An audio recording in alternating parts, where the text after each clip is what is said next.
Hello everybody, welcome back to my channel where skincare is all about progression over perfection, because perfection doesn't exist. Speaking of which, welcome back to Instagram versus Reality, a series where I use my editorial and advertising photography degree to take a look at what is real and what isn't on the internet. One comment I always get in the comment section is, oh, so-and-so influencer or this YouTuber uses filters all the time. So what I thought I'd do today was actually take a look at those videos, those influencers, those famous YouTubers, and really try and see, are they using filters or is it something else? Have you falsely accused them of using filters? Because we just don't know nowadays. It's like everyone's using them, you know? Let's talk about some beauty filter news first of all. Listen, I love filters for fun. Do whatever you want to your pictures, but not when it comes to paid sponsorships or paid partnerships and influencers using filters to show fake before and afters. This includes manipulating lighting, using different colored tones, blurring filters, phone cameras with built-in filters. Well, I'd like to draw your attention to a makeup artist called Sasha Palari and the creator of the Filter Drop campaign, which has successfully persuaded the ASA, the Advertising Standards Association,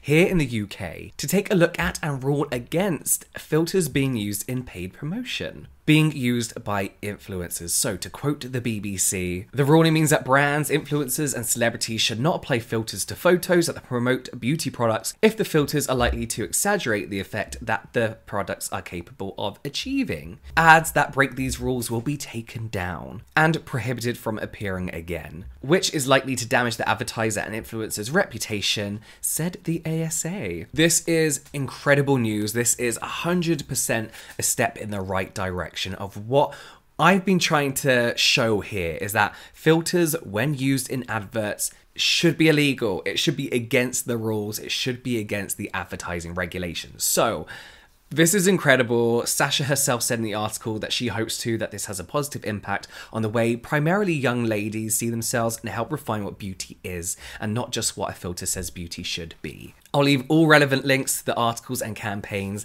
in the description box down below, but it's happened. It's happened here in the UK. So let's look at the influencers that you have accused of using filters on their videos. And let's start with NikkieTutorials. This is a good point to say that I'm in no way bashing these people. As I mentioned, if you're not advertising, I think it's fine to use filters as long as you're disclosing that information. And to remind you that this is all speculation, there could be a matter of reasons here why it looks like they're using filters. Camera quality, camera focus, rendering of the photo can all make it look like the skin is blurred in certain places, so this is all speculation. Okay, so I was told that the beautiful NikkieTutorials may be possibly using filters, and I have to say, I think she is too. I think when we look at this video with her and Drag Race royalty Shea Coulee, just getting ready, doing their makeup together, I think they're doing Shea Coulee's makeup, you can very, very obviously see on her bare skin that a heavy, heavy filter is being used here. You'll notice that as Miss Tutorials moves, there are a few pores that come in and out of focus like that. It's not a steady focus, it's a switch to invisible to visible.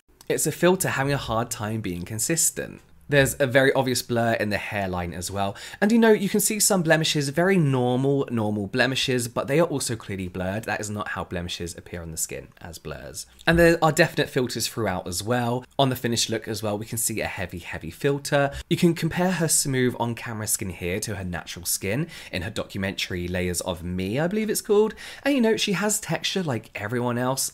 I personally don't think it looks bad. Does this bother me? No, she's not selling us anything.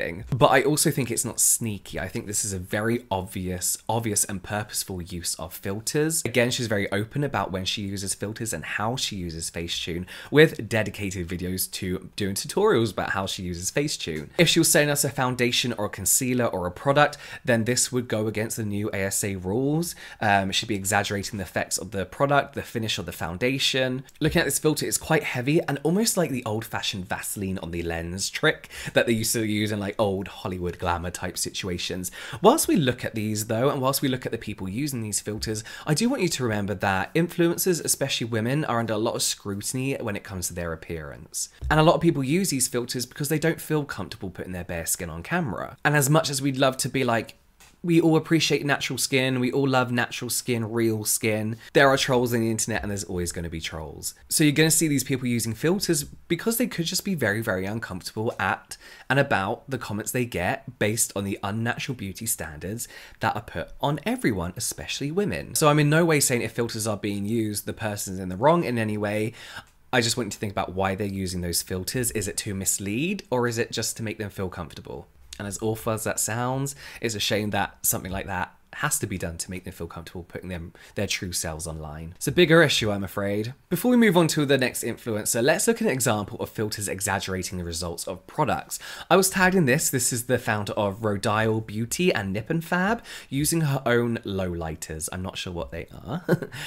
On what is a horrifyingly obvious face blur. The product wand is blurred when it goes on her skin, and whilst this isn't an advert, this is the founder of the brand and the creator of the products, so she has a financial interest. She's benefiting from promoting her products with this exaggerated false finish. Not that we have to do this, but let's look at a comparison of her normal skin. Obviously, she doesn't have natural blurred skin, she has incredible skin, and she's also had some work done here. She looks stunning either way, but this is when I take issues with brands using blurs like this. Like, this is ridiculous. This is ridiculous. This is just beyond lying about what your products can do. Now let's take a look at James Charles. I feel like people told me James Charles uses filters because of the fact, like NikkieTutorials, he is very, very open and honest about the fact that he uses Facetune on his like finished photos. He has 100% used heavy filtering apps, face altering apps. In the past, I've talked about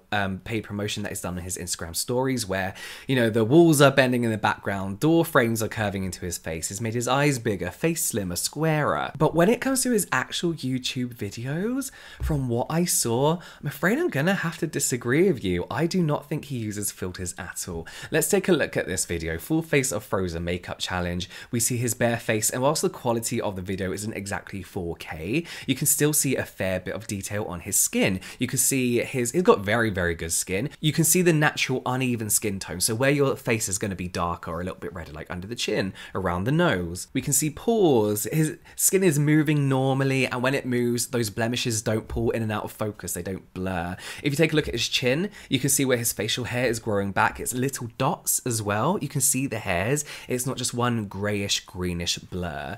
We go right back to 2018 when he launched his palettes with Morphe, and you can very clearly see again, no filters being used on his YouTube channel when he is advertising his own makeup. So in my opinion, the vast majority of the time, despite what we see when we look at his Instagram, he isn't using filters where myself or the ASA would have an issue with him using filters. His camera does blur a little bit as well, but that's more about the depth of focus. That's more about the camera setup. It's a blur of the camera. It's not a filter blur. And this is the difference. With NikkieTutorials, this bit would be blurred, but this bit wouldn't, but then this bit would be blurred, and it didn't make sense. There's too many blurs on different levels, whereas with James Charles, you can see that his face is mainly all in focus, then things set further back are blurred, which is a very normal like setting to have on a camera. Jackie Aina was a name that kept coming up, and I'm just going to say, no way. I don't even know why people threw her name out into the conversation. There is no